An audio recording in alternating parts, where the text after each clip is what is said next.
नमस्कार बच्चों।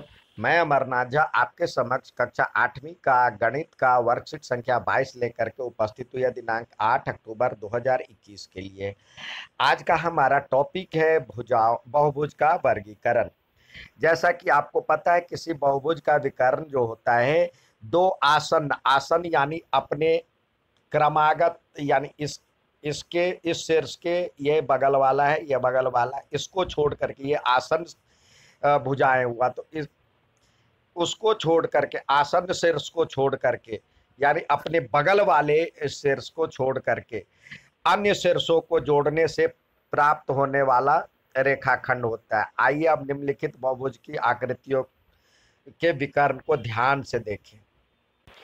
अब देखिए, इसमें ये पंचभुज 1 2 3 4 5 पंचभुज है।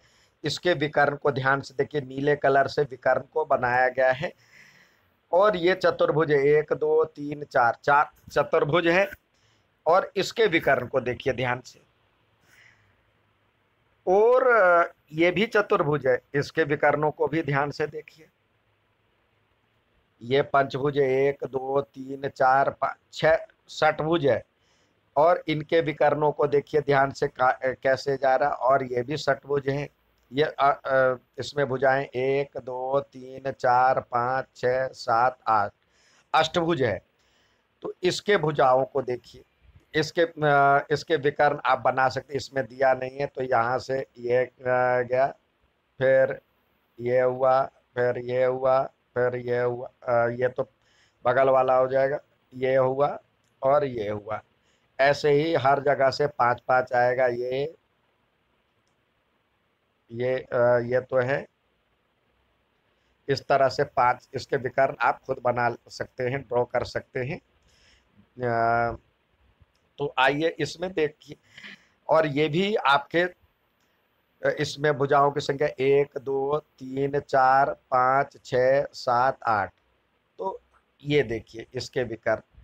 अब दिखाने का मकसद ये था, यदि इनमें देखिए ध्यान से, दो चीजों को ध्यान से देखिए।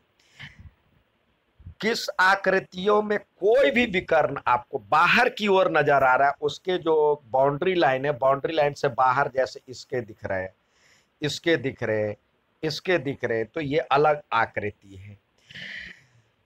विकर्ण यदि बाहर की ओर हो तो उसे अवतल बहुभुज कहते हैं। बहुभुज जहां पर बहुभुज के विकर्ण बहुभुज के बाह्य भाग से भी होकर के गुजरता है।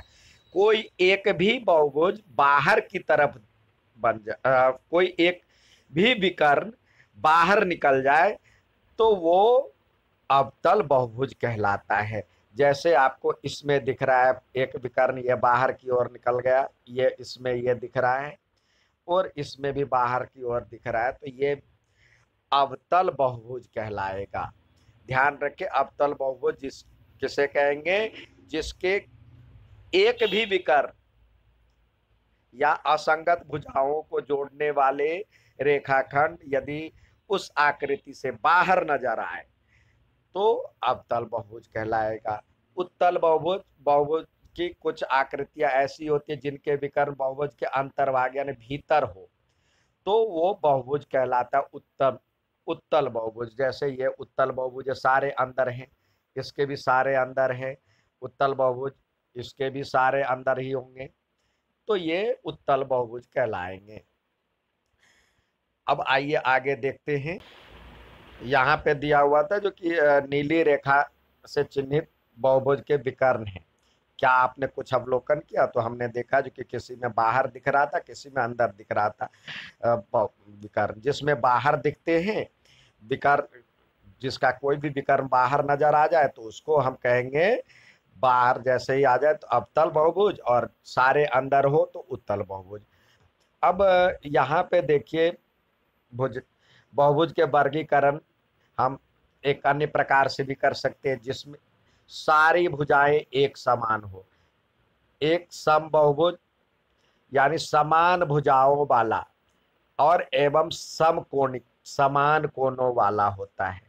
एक बहुभुज जो होता है जिसके सारे कोण और सारी भुजाएं बराबर हो तो वो कहलाता है, जैसे समबाहु त्रिभुज वर्ग है, सम पंचभुज है, सम षटभुज है, जिसके सारे भुजा और सारे कोण बराबर हो।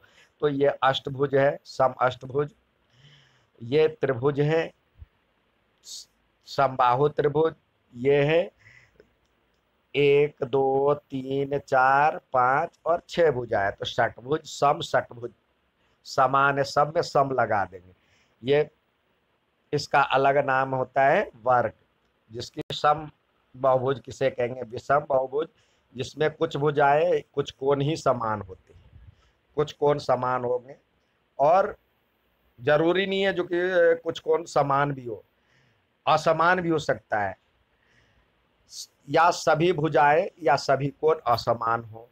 जैसे यहाँ पे देखिए, ये और ये भुजा तो समान है, ये और ये समान है, लेकिन ये और ये असमान है आपस में, तो ये विषम बहुभुज कहलाएगा। इसमें भी भुजाएं अलग अलग प्रकार की है, 1 2 3 4 5 और 6।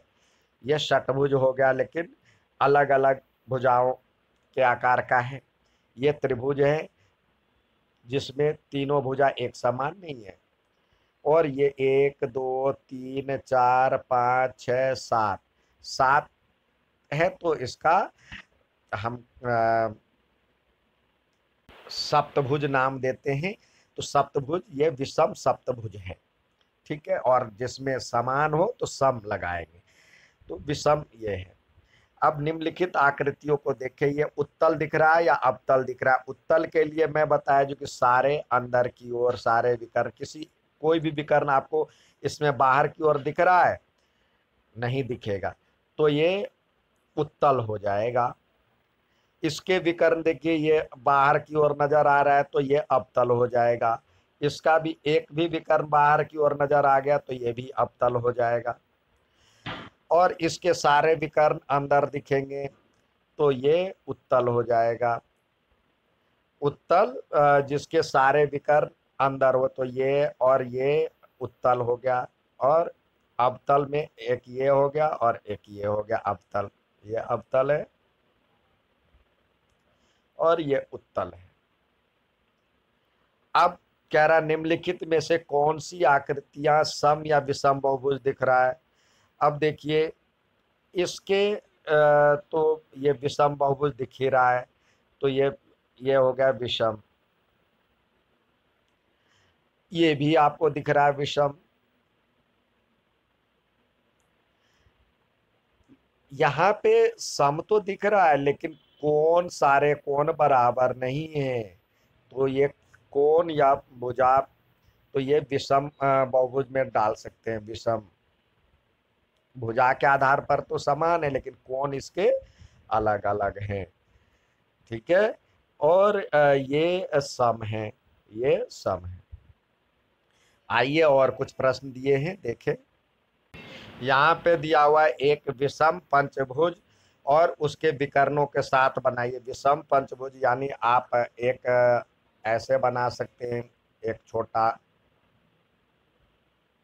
3 4 और ये 5 हो गया।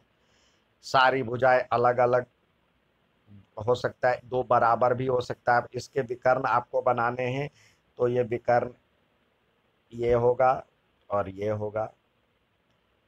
यहाँ से एक ये होगा और एक ये होगा, फिर यहाँ से एक ये होगा, तो ये विकर्ण इसके बन जाएंगे। एक अवतल षटभुज बनाना है, सब अवतल कह रहा है, तो यानी बाहर की ओर हो, तो एक षटभुज 6 भुजाएं होती है, तो एक भुजा,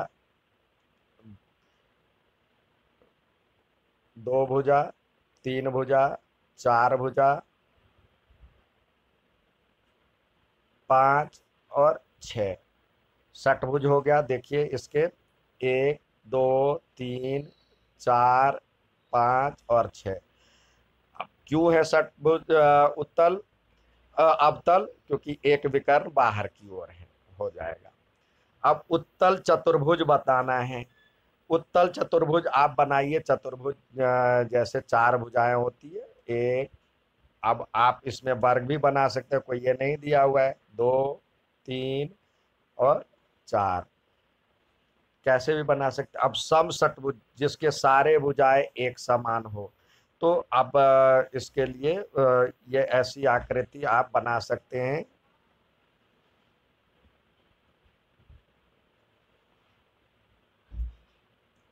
ये सम षटभुज हो गया। ये था आज का वर्कशीट। अच्छा लगे तो लाइक और सब्सक्राइब जरूर करें। धन्यवाद।